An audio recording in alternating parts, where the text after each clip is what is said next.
బెజ్జంకి మండల కేంద్రంలో ఉన్నటువంటి ప్రభుత్వ జూనియర్ కళాశాల మూత్రశాలలు కట్టించిన నిర్మాణం కంప్లీట్ అయిన తర్వాత మరి ఇదే సెప్టెంబర్ 19వ తారీఖున మరి గౌరవనీయులు మానకొండూరు ఎమ్మెల్యే గారు కౌంపల్లి సత్యనారాయణ మరి ఓపెనింగ్ చేసిండు. మరి దాని తర్వాత ఆయన పోయిన ఎంబడే మళ్ళీ దీనికి లాక్ చేసి రేపటికి 10 రోజులు అవుతున్నా కూడా దీన్ని తాళం ఓపెన్ చేయట్లేదు.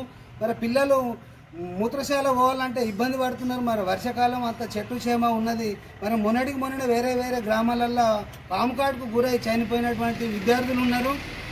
మరి ఓపెనింగ్ అయిన తర్వాత ప్రారంభమై 10 రోజులు అవుతున్నా కూడా తాళం వేసుడు దీని వెనుక మతలబ్ ఏమున్నదో మరి ఎమ్మెల్యే గారు ఇది స్పష్టంగా దీన్ని చెప్పి బహిరంగంగా చెప్పి దీన్ని తొందరగా చేయాలని చెప్పి ఓపెన్ చేయాలని చెప్తున్నాము. మరి బిల్లు రాకనా మరి మీరు ఈ ఫోటోలకు ఎలక్ట్రానిక్ మీడియా ప్రింట్ మీడియాకు మీరు ఇట్లా సోషల్ మీడియాలలో మీరు అభివృద్ధి చేస్తున్నాము. నిన్ననే కస్తూర్బా మోడల్ స్కూళ్లను సందర్శించినటువంటి రోజు నిన్న మరి మేము ఇది చేస్తున్నాం అది చేస్తున్నాం అని చెప్తుర్రు.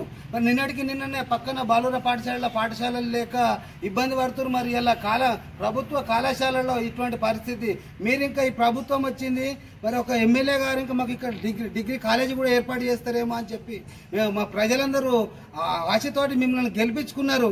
కానీ ఇప్పుడైతే దీన్ని చూస్తే ఏంటంటే ఈ లాటరీల విషయంలో మీ యొక్క మతలబ్ ఏందనేది చెప్పి ఈ మానకొండూరు నియోజకవర్గ ప్రజలందరూ ఆలోచన చేస్తున్నారు. మరి ప్రజలారా మరి ఇది ఎమ్మెల్యే గారు మరి దీనికి ఏందో చెప్పి దీనికి క్షమాపణ చెప్పి అతి తొందరగా దీన్ని తీయాలని చెప్తున్నా. లేకపోతే ఇదే విద్యార్థులతోనే మీకు అడ్డుపడడం జరుగుతుందని చెప్పి హెచ్చరిస్తున్నాను.